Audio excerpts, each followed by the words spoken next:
Que a paz do Senhor Jesus seja contigo. Meu nome é missionária Maiara Nobre. Sejam todos muito bem-vindos ao canal Ouvindo a Voz de Deus. Hoje vamos estar dando continuidade com o nosso estudo sobre o Pentateuco, os 5 livros de Moisés. E na aula de hoje, no nosso estudo bíblico de hoje, vamos estar falando sobre o tema a instituição da família e a queda do homem, os capítulos 2 e 3 de Gênesis. Mas antes de estarmos iniciando o nosso estudo, vamos estar fazendo uma oração, vamos estar fechando os nossos olhos neste momento, todos juntos, e clamando ao Pai em uma só voz. Senhor, meu Deus e Pai, Deus de poder e de glória, Senhor, estou agora diante da tua presença, Pai amado, Pai querido. Senhor, eu me coloco diante da tua presença agora, Pai, e te apresento, Pai, esse estudo, meu Pai, em tuas mãos. Senhor, venha, meu Pai, falando conosco, Pai, através da tua palavra. Senhor, em nome de Jesus eu te peço, Pai, fala conosco conforme a tua vontade, conforme o teu querer. Senhor, em nome de Jesus, Pai, abençoa cada um dos teus filhos, meu Pai, que está estudando a tua palavra neste momento.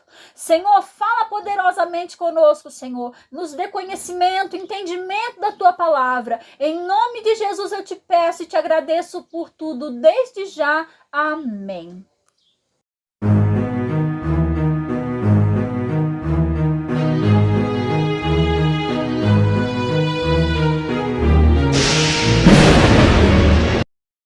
Os capítulos 2 e 3 de Gênesis são de primordial importância, pois registram a instituição da família por Deus, a queda do homem e fatos de profundo significado para a humanidade.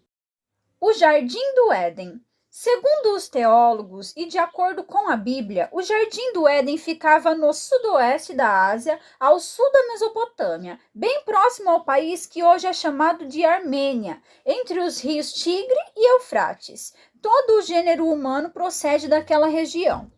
Após a entrada do pecado, a superfície do Jardim do Éden foi modificada, pois dos 4 rios do Éden, Tigre, Eufrates, Pison e Gion, somente os 2 primeiros são conhecidos hoje: a árvore da ciência do bem e do mal. Não pensemos que se tratava de uma árvore estranha e feia. Gênesis capítulo 3, verso 6 nos diz exatamente assim: boa para se comer e agradável aos olhos. No entanto, o seu fruto não deveria ser comido pelo homem, por ordem divina. Desobedecer a esta ordem representaria o afastamento de Deus, a perda de seu estado de pureza e sujeição ao estado de morte física e espiritual. Foi exatamente o que aconteceu. Uma companheira para Adão. Vendo Deus que Adão estava só, providenciou-lhe uma companheira, subtraindo-a do próprio corpo, da costela de Adão. Nesse sentido, cabe aqui uma nota muito interessante. A mulher não foi tirada da cabeça de Adão para não o dirigir, nem tampouco dos pés de Adão para este não a espizinhar. Todavia, Eva foi tirada do lado de Adão, para que ele a amasse. Assim serviriam um ao outro, em perfeita harmonia de vida. Provação e queda do homem. Deus criou o homem puro e bom, com todas as qualidades indispensáveis a uma vida feliz na terra. Dotou-o também de liberdade de escolha, o livre-arbítrio. O capítulo 3 de Gênesis nos mostra justamente os fatos que sucederam, a saber, primeiro, a escolha do homem. Foi a da desobediência à voz divina. Uma transgressão que significou o repudio à autoridade de Deus, a disputa acerca de sua sabedoria e o desprezo à sua graça. Segundo, a consequência dessa escolha foi de reprovação, condenação, maldição e expulsão por parte de Deus, pois ele não pode negar a si mesmo. Assim houve a queda do homem. Terceiro, a profecia divina logo após a queda consiste em prova inconfundível do amor de Deus. O homem seria redimido do seu pecado. Gênesis capítulo 3, verso 15, faz a primeira alusão ao Redentor que haveria de vir. Porém inimizade entre ti e a mulher, entre a tua descendência e o seu descendente. Este te ferirá a cabeça, e tu lhe ferirás o calcanhar. A serpente e suas transformações. Pensam alguns que a serpente não tinha esse aspecto repugnante como hoje a vemos, que não vivia rastejando e que era bonita, inclusive andava de forma ereta. Isto também infere-se da Bíblia, em Gênesis capítulo 3, verso 14, que nos diz exatamente assim. Então o Senhor Deus disse à serpente: Visto que isso fizeste, maldita és entre todos os animais domésticos, e o és entre todos os animais selváticos, rastejarás sobre o teu ventre e comerás pó todos os dias da tua vida. Bem, se isso foi assim mesmo, muito teria contribuído para que Satanás a usasse para tentar Eva. E que tentação! Adão e Eva acreditaram que se comessem da árvore que estava no meio do jardim, seriam iguais a Deus, conhecedores tanto do bem como do mal, verdadeira catástrofe. Satanás, o legítimo tentador, servindo-se de uma serpente, consegue executar o seu plano.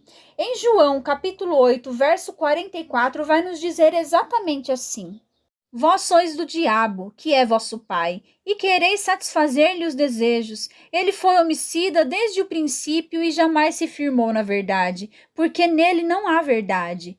Quando ele profere mentira, fala do que lhe é próprio, porque é mentiroso e pai da mentira. E também em 1 João, capítulo 3, verso 8, vai nos dizer exatamente assim: Aquele que pratica o pecado procede do diabo, porque o diabo vive pecando desde o princípio. Para isto se manifestou o Filho de Deus, para destruir as obras do diabo. Folhas de figueira. Adão e Eva tentaram cobrir sua nudez com folhas de figueira. Que triste situação! Verdadeira revolução em suas mentes. Adão e Eva, dominados pela emoção do medo e da vergonha, procuram cobrir sua nudez, assim como nos fala em Gênesis capítulo 3, versos 7 e 8. Que nos diz exatamente assim: Abriram-se então os olhos de ambos e, percebendo que estavam nus, coseram folhas de figueira e fizeram cintas para si. Quando ouviram a voz do Senhor Deus que andava no jardim pela viração do dia, esconderam-se da presença do Senhor Deus, o homem e sua mulher, por entre as árvores do jardim. As questões espirituais jamais podem ser resolvidas por processos ou intentos materiais. O fato de Adão e Eva quererem cobrir a nudez é prova real de que haviam sido despidos da glória de Deus. Os artifícios do homem, ainda que baseados em princípios de moral, jamais mostrarão o caminho certo para a paz que ele tanto deseja ter com Deus, a não ser por Jesus Cristo, e tão somente por ele. Romanos capítulo 3, verso 22 nos diz exatamente assim: Justiça de Deus mediante a fé em Jesus Cristo, para todos e sobre todos os que creem, porque não há distinção. E Romanos capítulo 5, verso 1 vai nos dizer assim: Justificados, pois, mediante a fé, temos paz com Deus por meio do nosso Senhor Jesus Cristo. Promessa de livramento. Gênesis capítulo 3, verso 15, nos diz exatamente assim: Porém inimizade entre ti e a mulher, entre a tua descendência e o seu descendente. Este te ferirá a cabeça e tu lhe ferirás o calcanhar. A gloriosa promessa de um Redentor é a luz da esperança que desde então começou a brilhar. Todas as demais promessas foram feitas em consequência desta.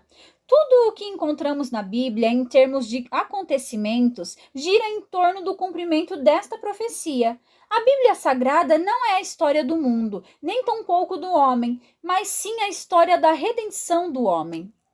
A semente da mulher. Gênesis capítulo 3, verso 19, vai nos dizer exatamente assim: No suor do rosto comerás o teu pão, até que tornes a terra, pois dela foste formado, porque tu és pó e ao pó tornarás.